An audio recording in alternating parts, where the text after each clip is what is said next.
Hi everyone, so it's day 1 और हम लोग जा रहे हैं जयपुर खाटू श्याम दर्शन करने के लिए। और हम लोगों की ट्रेन रात में 2 बजे पहुंच गए थे हम लोग जयपुर, और हम लोग डायरेक्ट वहीं से कैब करके सीधे खाटू श्याम निकल गए थे।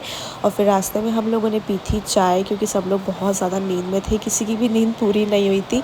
और फिर हमने खाटू श्याम के पास ही होटल करा था, वहाँ पर हम लोग फ्रेश वगैरह हुए और हम लोग सुबह सुबह ही दर्शन के लिए निकल गए थे, क्योंकि सब ने कहा कि मतलब बहुत ज़्यादा भीड़ होती है वहाँ पर। और फिर रास्ते से हमने ये गुलाब वगैरह प्रसाद वगैरह खरीदे थे खाटू श्याम को चढ़ाने के लिए। एंड फिर हम लोग अपने लड्डू गोपाल भी साथ में लेके गए थे दर्शन कराने के लिए, क्योंकि ऐसा बोला जाता है अगर आप कहीं दर्शन करने जा रहे हो तो अगर आपके पास लड्डू गोपाल हैं तो आप साथ में लेकर जाना।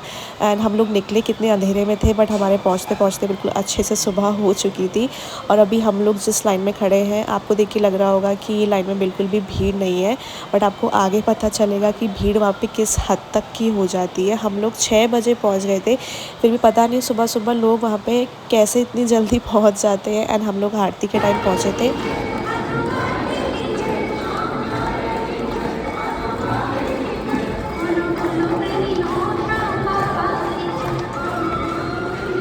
एंड आरती के टाइम पे वहाँ पे देखने लायक होता है, बहुत ज़्यादा अच्छा लगता है। बट मेन वही है कि हम लोग 2.5 घंटा लाइन में खड़े रहे थे, वो भी सिर्फ और सिर्फ 5 सेकंड के दर्शन के लिए। उसके बाद दर्शन करने के बाद हम लोगों ने जूस वगैरह पिया था, क्योंकि हमने सुबह से कुछ भी खाया पिया नहीं था। हम लोग सबसे पहले दर्शन करने ही पहुँच गए थे।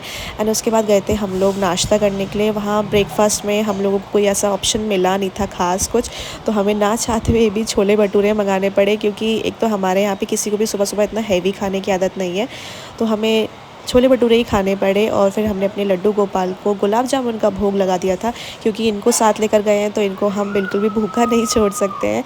और फिर हम लोग थोड़ा बहुत रेस्ट करने के बाद डायरेक्ट निकल गए थे Jaipur. So yeah stay tuned for part 2 as in my next one. Bye.